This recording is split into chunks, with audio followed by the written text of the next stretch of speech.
Supposedly, it is the next big thing. The latest cyber drug of choice is called Twitter. Sign up if you've never used this before. This is your timeline. This takes you to what's popular and trending. You can add different effects to it. Share it with Twitter, Facebook, Foursquare, and Tumblr. You already know what it is. Lil Tay, the youngest flex of the century. I'm only 9 years old, but I'm richer than all y'all broke ass haters. This be my kitchen. It's bigger than your whole entire living room, and I got 4 more houses. Y'all haters are already older than me, but y'all still talking shit. I'm a 9-year-old millionaire. Shut your mouth before I smack you on teeth.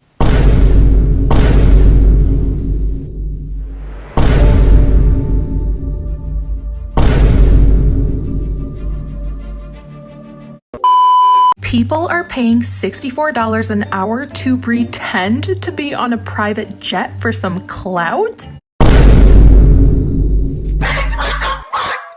Wow. Wow. Is this how we're flexing for real? Yeah, this how we flexing? Okay.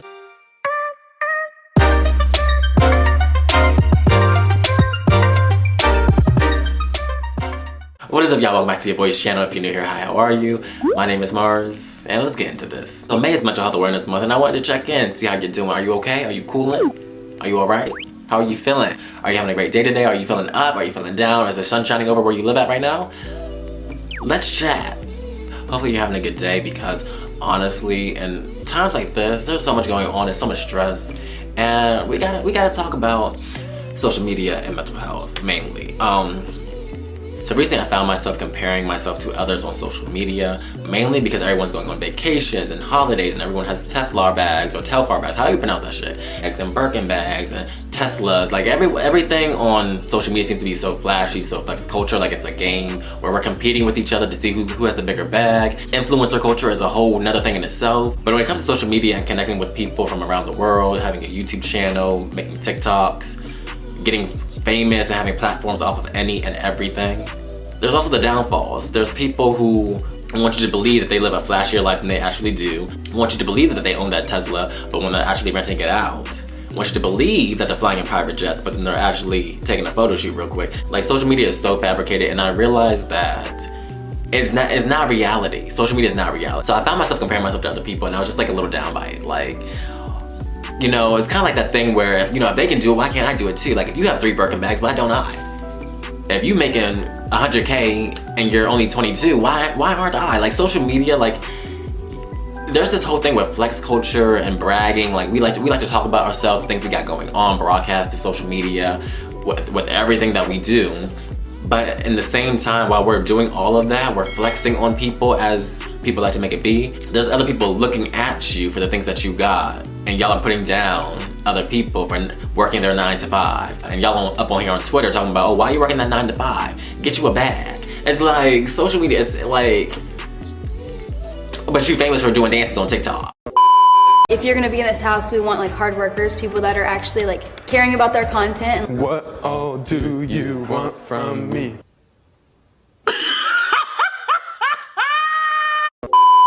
I think with social media, everything's fabricated, but we also seek validation in the things that we post. So, for example, we need to feel more valid in ourselves. So when we post a picture on Instagram, we may toss the phone to the side because we don't want to see how many pictures and likes we get on it. Like, everything's about likes, everything's about follows, everything's about retweets, everything's about shares, like views, view counts, like everything. We're like slaves to the algorithm. Honestly, child, let's start with this. Social media isn't real. Let's start with that. It's a fantasy land. Everyone is living their online internet personas. Everyone's trying to make their lives seem bigger and grandeur than they really actually are. It's like, it's not real. It's not real. And I don't know why I'm comparing myself to other people and finding out that I'm like, damn it, they got it, why don't I?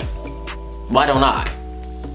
That's how I've realized, like, my mental health has been not like I haven't been down, but I've realized that I've been comparing myself to a lot of other people because of the things that they got going on, without realizing that no one's posting their downfalls. No one's posting when they don't succeed. Like, everything on internet is not real. It's just a highlight reel of the things that people got going on for real. Social media is great and everything. It's great to connect with people. It's great to post pictures, this, that, and the third. It's great to connect with friends and family and have a laugh, joke, watch a video, be entertained, be informed. But social media and mental health have been there's been a huge link between the two of them in the recent years. I want to say like within the last decade. I was watching the docudrama The Social Dilemma on Netflix, and they talked about how there's been this whole other side of the coin. The like button was invented to spread positivity, to be like, hey, you know, Mars Powers liked your post, or hey, you know, so-and-so liked my post. It was there to make you feel good, but now, instead of that, now we don't get a certain amount of likes, a certain amount of views, a certain amount of shares, a certain amount of retweets. You don't feel good about yourself. It's kind of like it's working to the opposite effect now. When we don't get a certain amount of likes, when we don't get a certain amount of retweets, we delete the content or the post because it's like, well, damn, it didn't hit the way I needed to hit. It didn't go as I expected, so now I feel bad about myself. Now I gotta delete the post, or I'm gonna wait to post that picture later because it only got 32 likes and it didn't get the 160 it usually gets in the first hour. Like, social media, it's all a game. Everything is fabricated. Everything is perfectly contrived so that people's lives make it seem like they're bigger than they actually are. Posts, or you know, their filters. Nothing's real.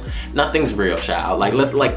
It's not. I would say honestly, social media, especially if you look at Instagram right now, Instagram isn't casual anymore. There was a moment in time where we can post on Instagram, smile, be with our friends, you know, like little dumb stuff like that. But now, now it's like we have to be top models. Everyone has to have the aesthetic. Everyone needs to post on Instagram with the outfit and the location and with the whole DSLR camera. Like everyone always has to, it has to be perfect. All of a sudden we turn into models, we turn into aesthetics, we turn into Instagram influencers. It's always about how many people you're following versus how many followers you got.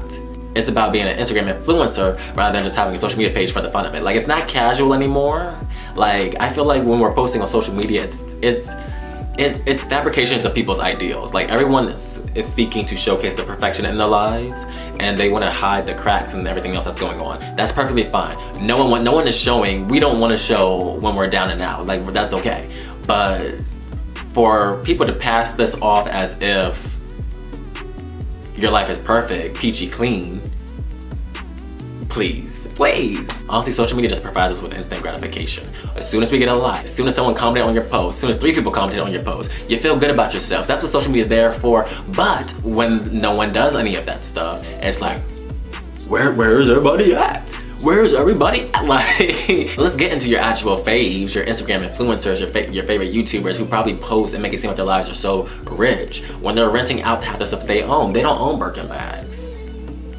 They're trying to keep up this luxurious lifestyle that they can't upkeep. Then don't even get me started on Michaela, the robot influencer. Oh, you didn't know about her? What is this? What is this?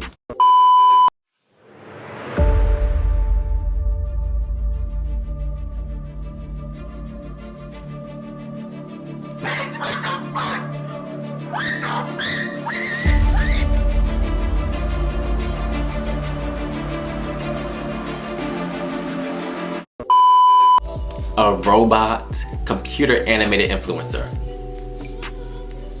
What have we come to? What have we come to? Honestly, there's so many problems when it comes to social media and how it affects people's mental health. A lot of us tend to believe, or we unconsciously compare ourselves to the other things that people have going on, or the things that people are showing on social media. It might be that new Tesla, even though that shit is rented. It might be a new, a Cuban link chain, even though that shit is costume jewelry. Like, hell, these pearls, these ain't real pearls, girl. It's not real pearls. Like this, like, social media is not real. And I think the fact that there's such a great link between social media and mental health and suicide rates or self-harm, and we're not discussing that, or we're just allowing ourselves to upkeep this aesthetic of, oh, I'm an e-boy, I'm a rich boy, or just boxing ourselves into a certain aesthetic. Like there's so many problems, there's so many moving facets in this social media realm where it's honestly it's weird. It's kind of almost paradoxical being like a YouTuber and seeing that, I've never been one for social media. I never really cared if I was like this big YouTuber. That's not my goal. But it's weird and almost like I'm talking about, I guess, something, an industry I'm kind of in, that I'm noticing all these things. Even myself, I entertain some of these things I'm talking about in this video right now. Like flashing like Gucci belts and stuff like that. That's not really me, but I have done it before. So I can't sit up here and point the finger as if, I'm in it too. I'm deep in it. But it's something I've noticed.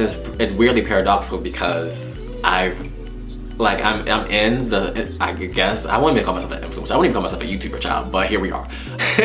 It's weird because I'm in this whole YouTuber social media realm, this range, but I'm self-aware of things I do. I'm self-aware that, you know, I do things for a certain aesthetic. Like, I like things to look good. Like, I'm aware that, you know, without a certain subscriber count, I wouldn't have this platform. I wouldn't be able to monetize on YouTube. Like, I'm aware of those things, but like, I don't know, I don't want to give up the perception like it's like it's not genuine. And I feel like that's a lot of things on social media. Nothing on social media is genuine. Is this just real life or is this just fantasy? Let's talk about it. Honestly, I think we're like over a decade deep into social media, even from the days of MySpace, and that was like almost 2 decades ago. We're deep into social media. Social media is everywhere. There's YouTube, Instagram, Twitter, TikTok, like, because there's so many moving facets in this whole social media and mental health thing. But we're gonna talk about it in the comments down below, since May is Mental Health Awareness Month. Checking in on your friends, checking on yourself, make sure you're feeling good, girl. Like, lift yourself up, give yourself words of affirmation, speak good unto yourself, speak positivity. But let me know what you guys think of this video in the comments down below. Like, comment, subscribe on that YouTube jazz. And if you like what you see and want to see more of me, maybe subscribe. But until then, I'll see you on the next video. Bye. Oh.